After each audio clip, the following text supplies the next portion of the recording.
Do these guys look worried to you? Welcome, everybody. I'm Neil Cavuto. And the day, and the week, and the month, and the quarter, all in the history books for investors. And chances are you've got a chunk of the change that they are making, because this has been an incredible ride that goes uninterrupted. We are 3/4 the way through the year, my friends, and we are up appreciably on all the market averages. And if you think a little bit about what was coming in the middle of all of this, North Korea, distractions like the NFL, back and forth on who's a patriot and who's not, investors kept buying. Wall Street kept going up. Expectations for tax cuts coming sooner rather than later, they hope, kept driving this. And interest rates stayed pretty low.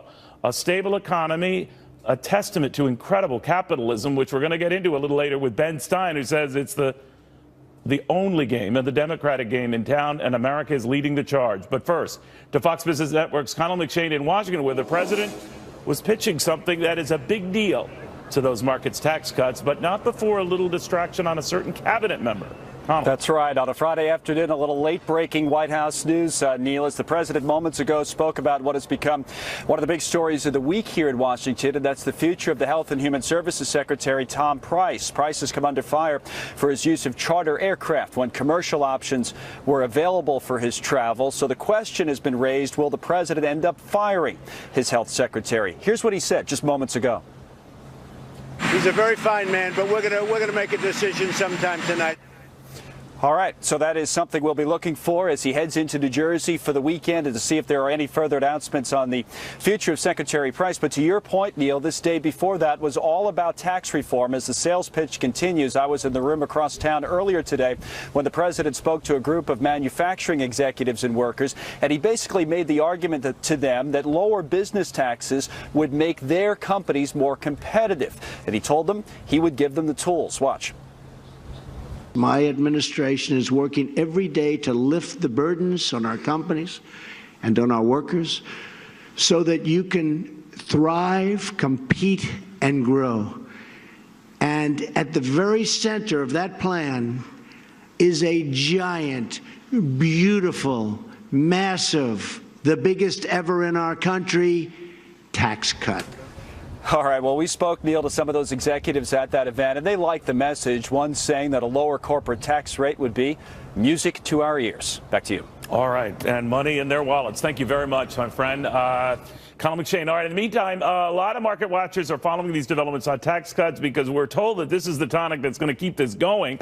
So what happens if they're delayed or even denied? So far, the betting seems to be that one way or the other, Republicans are going to cobble together enough of a coalition, even amongst themselves, to push it over the finish line, they hope, by the end of the year. Market watchers Charles Payne, the host of Making Money, best-selling author as well.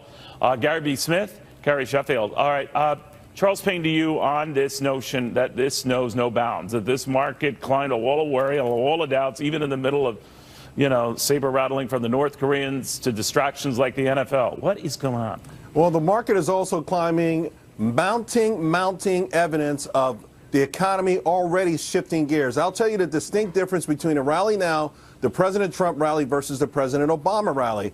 President Obama inherited a market that was extremely oversold. We are now in a different phase. We are in a growth phase. This group that President Trump addressed today, the National Association of Manufacturers, 2 years ago, their number one concern, the biggest challenge for that group, 80% said, was business environment. Right now, that number is down to 55%. Already removing regulations and talk, just the talk, positive rhetoric has unleashed the potential of America. And when these wheels start to move, Neil, they just don't stop. The gears have begun. We're already seeing evidence of that almost every day. There's something that I see out there that says the underpinnings of our economy are on the move. When we look at usually how August and September fare, normally smart guys like you, Gary V. Smith, remind me, so goes the rest of the year. In other words, if the first 3 quarters are strong, we've had 8 quarters in a row of growth, usually something we've not seen in 20 years. It really greases the skids for the final quarter this year being an up quarter, an up year. What do you say? I totally agree. Look, you had started the segment talking about kind of the wall word, the NFL, and that controversy and stuff like that. And what you didn't mention was the 2 hurricanes we got through. I mean, Irma and we got through those. And you know what? When the market gets through situations where it could easily sell off, and I'm talking down 5–10%, and instead it goes up, that's very positive. Add in, and I fully agree with Trump on this, the potential for the rocket fuel of tax cuts, even if something is cobbled together with using Democrats. And I think he was very smart to play that move early on in the game to the Republican side, saying, hey, listen, I can cobble together something with either party. You're either in or you're against me, but I'm going to do it. I think that's what's propelling the market, in addition to the things Charles alluded to. You know, Kerry, I'm wondering how much more, bang for the buck these markets can get if they might have factored in these tax cuts happening already. And yet I'm reminded by a lot of technicians who tell me that you cut taxes to the degree that President hopes, that is going to make this market look cheaper. It all of a sudden could mean another 7 to 10% surge in their collective S&P 500 earnings. So I'm extrapolating that, say another 7 or 10% northward ride for the S&P, or am I getting ahead of myself? No, Neil, I love to hear you when you're happy. So what sorry, do you see it was happening? Gary with the C, not Gary. What do you see happening, Gary? These tax cuts and how Gary important with the they C are. or Gary with the G? So for Gary with the C, in terms of the expectations of the market, yes, the markets were excited by a Trump victory, but I think this is the first time we see the proof of the pudding in terms of an actual, tangible, broad-based outline of what's going to happen with Congress on board. You had the grassroots on board. I helped lead an outreach called Generation Opportunity with Americans for Prosperity. You had all the grassroots activists from Americans for Prosperity barnstorming Capitol Hill. So you have that unified front here that is very tangible and very exciting. You're also young, Kerry, with a C. Yes, but and Neil, a lot it's also exciting for young Kerry people. with a C, they like, cash with a C. And do they want in on this market? And do you feel that they will get engaged in a way they haven't? Yes, because what this does is this gets rid of crony capitalism. The tax code is so complicated and convoluted right now that it's only the large incumbent players who can hire that army of compliance tax attorneys to deal with this tax code. So younger people are super excited. We're the ones who are going to start the small business. Small business is the lifeblood of our country. Small business is the lifeblood of our economy. But also the bigger corporations, too. We're going to simplify the tax code, bring in, repatriate a lot of that $2.5 or so trillion overseas, make things simpler and a lot fairer. Charles Payne, when I look at this movement, and I heard the president's remarks in Washington today to manufacturers, you talk about a group that pays at the prevailing rate 35%, and that they're going to get down to 20% if the president has his way. First of all, I notice he's in his comfort zone talking about these issues, well nuanced in those details. And I'm wondering if he is going to do a Ronald Reagan with this and go around the country, keep making the pitch, maybe an Oval Office address, something that we saw Ronald Reagan do a lot to sell his tax cuts, both in '81 and later on in the transformational '86 Tax Act, and like John Kennedy did with his tax cuts that sadly came to fruition after his death. But he was the pitchman for those prior. What do you think? I agree 1,000%. And the thing is, we've already seen now President Trump sort of address this twice in the heartland of the country because that's the centerpiece, manufacturing. He won those states, those blue-collar states, the Pennsylvanias, the Ohios, and the Michigans against all the odds. Now, here's the thing, though. I'd like to see him go everywhere. I'd like to see him get out of his comfort zone. Go to California, go to New York, go everywhere in this country, because ultimately we're talking about the same tide lifting all boats. And if people hear that message, give it to them. Go around, and he talked specific numbers today.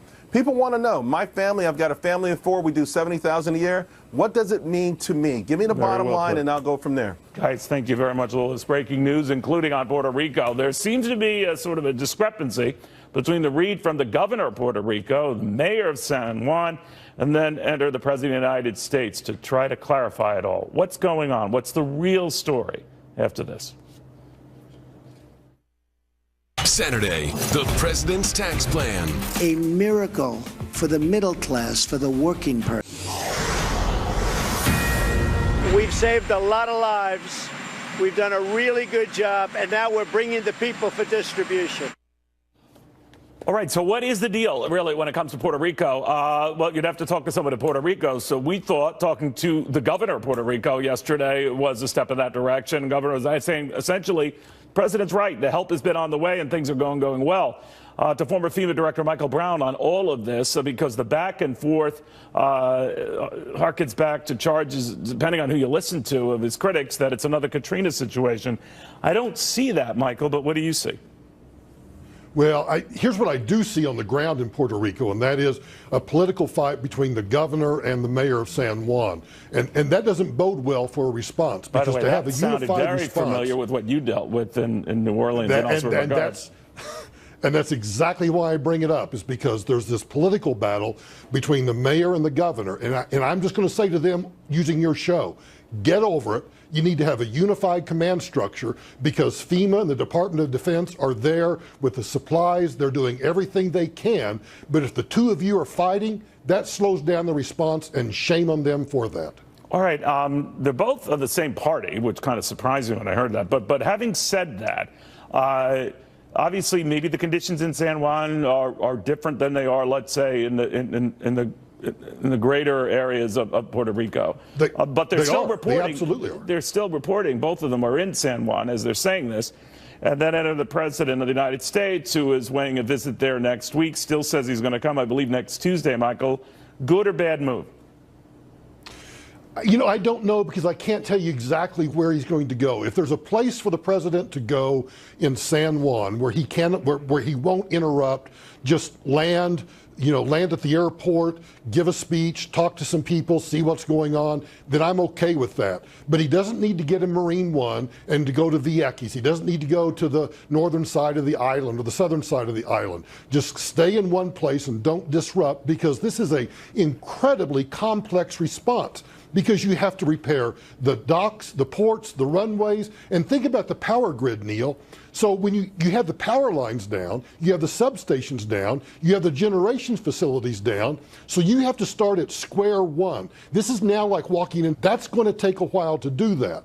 So I would just caution everybody that while FEMA, from everything that I read, is pushing supplies in like crazy, I know people's frustration continues to increase. That's just the nature of the beast. But I would encourage the media and everybody else to stop this comparison. This is Katrina, this is Trump's deal or that deal, whatever it is. Focus on helping people. That should be the focus of the media, of the public, of FEMA, and everybody else. And all this other stuff is a distraction. Do I seem riled up about it? No, and you should, because, no matter what you feel about President Trump, I mean, he didn't get much of a bow or even a credit for how he handled, Harvey and Irma, and I think even his critics would say, I mean, fairly well. Right. But along comes an issue like this. I mean, I remember earlier in the week, and it blew me away. They were saying that, the president was talking about the NFL and not enough about Puerto Rico in a press conference in which 3/4 of the question were about the NFL and not Puerto Rico. NFL, so right. I just think it's beyond hypocritical. But where is this going? Like, when he goes there, assuming he's on to go there on Tuesday, what does he have to do? I think he has to do, I guess maybe I am going to make a comparison to Katrina. He has to do exactly what George W. Bush did. He needs to get the mayor and the governor on Air Force One, lock them in the conference room, and say, whatever differences you have, let's air those now, and let's not air those publicly, because that doesn't help your constituents, that doesn't help the citizens, that doesn't help the first responders. So that would be my advice to the president. Get them in Air Force One, lock them in the conference room, and have it out there. Michael, how did you handle, I remember when George Bush famously, said, heck of a job, Brownie. And of course, I'm sure that pumped your feelings up. The commander-in-chief and the leader of the free world is commending you. Within 48 hours, it seemed like the whole world was turning on you. So your advice to rescue workers there is what? is to focus on your job. And I don't think I have to lecture them or tell them that, because, Neil, that's what they intuitively and inherently do. A first responder is just that. They don't care about the politics. They don't care about the fight between a mayor and a governor. All they care about is, how can I get into this community and how can I help them? Sure, it becomes a distraction. It can become demoralizing, but a really good first responder is going to focus on their job and make sure they do the best job that they can. If you'll indulge one question, it's a political matter, but I just wanted to pick your brain about it. Tom Price, and he might or might not get fired for the private jet use as HHS Secretary. Your thoughts on that? Well, my thoughts are this. When you become a public servant, you have to realize that there is a microscope watching your every move, and you have to be able to pass the I hate to throw the Washington Post here on Fox News, but you have to pass, maybe you should pass the Fox, we should change it to the Fox News test. You have to be able to pass the Fox News test. If it stinks to Fox News, then maybe you shouldn't be doing it. Perception is reality, and I think in this case, I think the Secretary could have been better served by his staff, better served by his own decisions, and just flown commercially, or if it was absolutely necessary and you can justify it, only then do you use government planes. You're saying he should go? No, I'm not. Well, I'm not ready to make that decision yet. I'm not ready to make that decision. No, I wanted to embarrass you and put you in a corner. I love it. Anytime, anytime. Michael Brown, thank you very, very much. The former FEMA director. Neil. Michael Brown, boy, the nonsense he had to deal with, right? All right, by the way, you saw this probably at the Thursday Night Football game. You had the Green Bay Packers, the Chicago Bears, were they going to kneel, were they going to stand, yada, yada, yada. The focus was going to be what they were going to do in the stands. Were they going to lock arms and all of that? Did anyone run that by the fans, or the fact that so few wanted to do that in those stands? After this.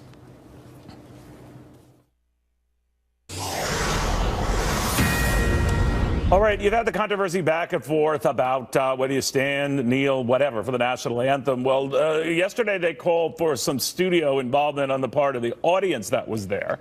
So everyone in the stands had to lock arms and see if they were sympathetic to their cause, whatever the cause was. The players who decided to stand for the national anthem but throughout lock arms. Now, Warner Wolf, the sportscaster extraordinaire, was watching all of this, and what did you notice, Warner? I thought it was selective TV. I wasn't going to join the Packers because I'm not joining them, and I have it hard to believe that the majority of the fans also did not hold hands. But you didn't see that on the television. It seemed like they selected the ones that were holding hands. So that, to me, that's baloney. But the bottom line here is so clear. If you want to protest, okay, but don't do it on my stage. You're being paid, big bucks, by the way, to play, to perform, to entertain the fans. What you want to do afterwards, fine, but do it on your own time. Do it in your own place. That's what's wrong. What did you think of the way they tried to find a middle ground? If there is such a thing as a middle ground, to do the Jerry Jones Cowboys thing where either you kneel or lock arms prior to the national anthem. Everyone stands. You could still lock arms during it. I guess the only wrinkle here that the Packers wanted, it was everyone in the stands to do the same. They didn't. But your thoughts on that? The thoughts are that Jerry Jones wanted unity on his team. I think he backed down. Look, Neil, the flag and the anthem represent this country. They're the greatest symbols of this country. And when you disrespect it, you're disrespecting the country. So if these guys tried to do that in another country, they'd be long gone, parts unknown. You'd never see them again. And you know, when you think of football and the anthem, a lot of people think of Whitney Houston. You remember she sang the anthem at the Super Bowl? Right. Man, that was terrific. People cried. I mean, this is important. And the other thing is, Roger Goodell has dropped the ball. It's disgraceful. Here's a guy, if he stood up and said, okay, that's it, this is it, you stand, but he doesn't. He's a shill for the owners. And here's the same guy, Goodell. You remember Kaepernick wore a sock and said law enforcement, police are pigs? He said, that's okay. But then 5 Dallas policemen are killed in Dallas. The Cowboys wanted to wear a decal on their helmet. He said, no, it's not uniform. Nothing is going to happen until the sponsors drop out. Well, you just read my mind, because I think then the financial pressure would build. And I'm wondering now, it seems like the president was right on this to say that the NFL might, in fact, be in a box, and they don't have to crawl out of that box. They're obviously looking at this Jerry Jones middle solution where everyone can still lock arms every game as long as they're standing with the national anthem. We've already had a number of coaches sort of whisper to their players, you know, we're not going to keep this going through this weekend. But what do you expect will happen this weekend? I don't think all 32 teams are going to say, okay, it's great, because the owners aren't telling them to. You're going to have a difference of opinion. Again, which is fine, but don't do it on my time, on my stage. If you tried to do that at Fox, Neil, game over. Anybody. Well, that's what I found. Right. And apparently a lot of the fans in the stands were a little annoyed. Look, we just want to watch a game, or someone has their nachos and a beer, and then they have to put that down to lock arms with someone for a cause they don't really understand or know or appreciate. What are we locking arms for? So they opted not to. Most opted not to, as you pointed out. But that seemed to stick in their craw here, that, wait a minute, you're co-opting me into this. Why? You're talking about the players being pulled in? The fans who didn't want to be pulled into this. Yeah, of course. The fans want to be entertained. They want to watch a game. This is their escape for 3 hours. That's why you go to a movie, escape for 2 hours or what. Yeah. They want, hey, entertain me. I'm not being, what are you doing? I don't pay for this. I didn't buy my season ticket for this. I want to see football. Get rid of that other stuff. Do it on your own time. I don't care. Ratings are and down. By the way, we know, like you say, it's going to be interesting to see what sponsors do right now. DirecTV is the only major sponsor I could think of that has offered, give-backs to those who, with their Sunday ticket, felt that they were getting, sort of rushed into a political thing. Others might follow. Once that happens, then things could really change, right? Yes. When it hits the owners' pocketbooks, oh, the sponsors are dropping. Oh, the TV, they're not going to pay the same advertisement prices. Oh, I guess we better do something now. Until then, no. I don't think they care about the fans. Fans already bought their season tickets. If they don't go, they'll give them to somebody else. No. And by the way, I hate to go off the chart here, but I'm going to say something that bothers me. This is a word to Colin Kaepernick. The next time your house is being robbed, call an NFL player. Well, all right, Warner, good catching up with you, I think. Warner Wolf, good seeing you, my friend. All right, meanwhile, other developments here. The sweetest way to pitch these tax cuts, why don't you talk to someone who's in the cookie biz after this?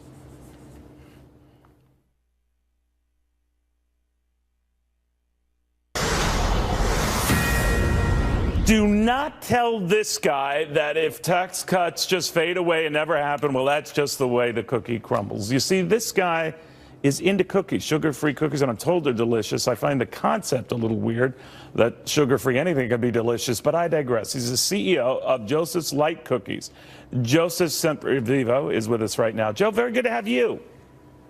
Hey, great, Neil. Thanks a lot for having me. You know, I read your column, I guess. What paper was I reading this in? It was a great column, by the way. Washington Times, yeah. Well, la-da-dee-da. Good for you. And what I liked about it is you said what you like is this tax cut for small businesses, pass through concerns like your own that pay at the top rate of close to 40%, getting a rate that would get all the way down to 25%. You said, sign me up for that, right? And there are a lot of other small businesses like you. Explain. You know, you're spot on, Neil. A lot of people don't understand even what a pass-through is. They hear pass-through and they kind of freak out or their eyes glaze over. It's a mom and pop. Go outside your door, look from your left to your right, your neighbors, lawn care service, healthcare, little health and beauty shops and nail salons, pizza parlors. That's a mom and pop business. That's a pass-through. And what we're doing, every pass-through in America, which is, 29 million small businesses, every time we make a dollar, 39.6 cents goes into a bank account. We put it in a bank account to reserve it to pay our taxes at the end of the year or for estimated taxes. We're taking that money out of the economy instead of putting it to work by giving raises, expanding our businesses, and focusing on sales, hiring an extra salesperson, making more revenue, thus growing our business. That's what we should be focusing on, rather than reserving money and putting it in a bank to pay our taxes at the end of the year. So what would you do with this extra? Just that? In other words, you'd pour it into your operation, expand, hire more people, or what? Yeah, that's a great question.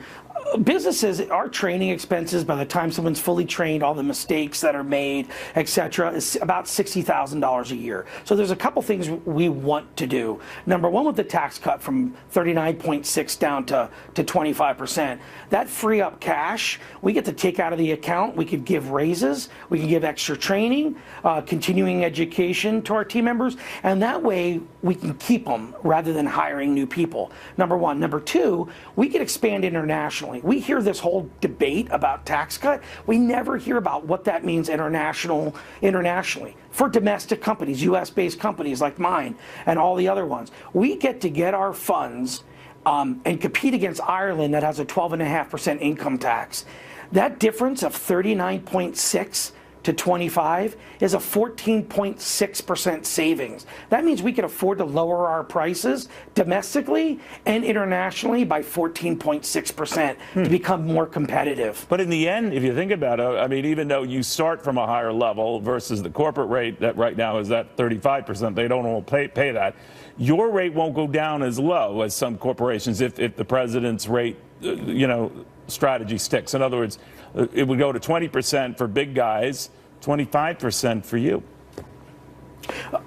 And that's the big conundrum in the United States now. What we're experiencing, that the biggest challenge is, you look at the large, big players out there in all industries, they have 100+ staff accountants. Small businesses have none. And we don't know the loopholes. We can't navigate through those loopholes like big businesses. So everything is more of a challenge for us. The money that we spend for accountants is a big portion of our budget versus large corporations paying almost nothing and the subsidies that they get from taxpayers. We want to level the playing field. So little businesses, small businesses that employ 60 million Americans, which is half of the workforce in America, can now compete against the Apples of the world, etc., the large businesses in the world, because we're leveling that playing field. Okay, real quickly, will you branch out into sugar cookies then, and drop the sugarless thing? Hey, look, I know you love your cannolis, but right. we could come. You'll be surprised with our cookies. It's one massive. No, I've heard great things. Joseph, I wish you well. You articulated this better than all those fancy pants guys in Washington. Thank you very much. Good seeing you. Thanks, Neil. See you. All right. In the meantime, whether taxes stay this level or not, how would you like to travel to any city in the world? Half hour, an hour tops. Elon Musk is very confident that is very close. Really. Anywhere. That fast.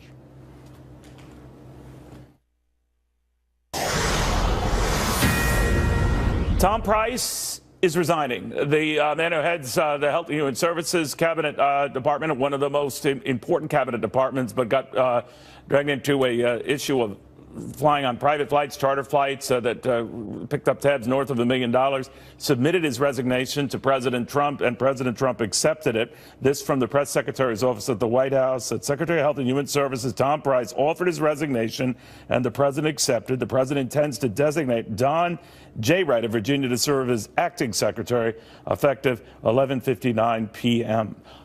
Now, to John Roberts, where this became a big topic of concern. And apparently the president was telegraphing this earlier with you, right? He was telegraphing it earlier in the week, as a matter of fact, Neil, when he was headed for Indianapolis. The president has developed a penchant, and we appreciate it, as members of the press, of coming over and talking to us as he's on the way to the helicopter coming from the Oval Office. On Wednesday, before he headed out to Indianapolis, he stopped by and chatted for a while. And he was asked, are you going to fire Tom Price? As he was walking away to the helicopter, he sort of looked back over his shoulder, and with that look that any employee knows means that they're in trouble, he said, we'll see. And then now 2 days later, Tom Price offered his resignation this morning. I think it was an offer that was probably not completely volunteered, let's say, because the president said this afternoon that Tom Price is a good man, but that he doesn't like what he did. It's out of keeping with the overall tone and tenor of this White House to try to save taxpayers' money. And I really think that there was no way that Tom Price was going to hang on. So it's kind of two losses for Price right in a row. He didn't get the Obamacare repeal and replace bill through that he was touting as a congressman from Georgia's 6th congressional district for many, many years. That may come back in the early part of the new year. We'll see. But he failed on getting Obamacare repeal and replacement through. And now he managed to shoot himself full of holes by taking all those private flights. Neil? I'm just wondering, John, given the fact that every cabinet secretary has been scrutinized for when he or she might have taken a charter or a private flight. A lot has come up with Treasury Secretary Mnuchin that might or might not be so, but everyone's under the magnifying glass. What happens? I think what happened was you had a story come out that said that Tom Price had spent nearly $500,000, and now it looks like it's upwards of $1 million on private flights, and that started putting the eye of scrutiny on everybody else. And we know that Ryan Zinke, the Secretary of the Interior, took one charter flight. He has come out with an explanation for that. He says that he needed to take that flight. There was no other way to get to where he needed to go. There was no commercial flight that was available. As well, the EPA Administrator Scott Pruitt took 4, maybe 5 charter flights. Those were all approved by the EPA Office of Ethics, and he has come up with a full explanation for those. So the president has clamped down just on HHS to say no more private flights for HHS until they figure out what went on here with Tom Price. It's my belief that the other departments, Interior, Treasury, EPA, whatever, are allowed to do those private flights as long as they have pre-approval for that. But clearly the president is incensed about this. He's fortunate that he has some cabinet members who have enough money, Betsy DeVos being one of them, that she has her own plane flying around. And she pays for that, by the way. And there was a story, Neil, that came out in the early going of all of this after Price's story came out that said, oh, Betsy DeVos is doing it too. And the people who put out that story were informed that it's her plane and she pays for it, Neil. I do remember Tom Price with Brett Baer talking about the fact that he had volunteered repayment of this, I guess, for his portion of this. I guess the larger figures include his staff and everything else, that that was unprecedented, but obviously not a lot, or not enough, right? The president was asked about that this afternoon, Neil, as he was on his way to the helicopter. Tom Price yesterday issued a statement saying that he was going to repay $51,000 of the cost of that flight. That would have covered his seat. Clearly, he flies with a number of aides wherever he goes. A lot of times they fly commercially, but Tom Price seemed to have excessive use of private aircraft. When the president was asked about that $51,000 reimbursement this afternoon, he said that's unacceptable to him. And when he said the $51,000 was unacceptable, you knew that Price was gone, though, as we're learning from the press secretary, Neil, Secretary Price tendered his resignation earlier today. So what the president said was just basically reflective of everything that's gone on throughout the course of the day. All right, John Roberts, thank you very, very much. Thanks, John Roberts at the White House.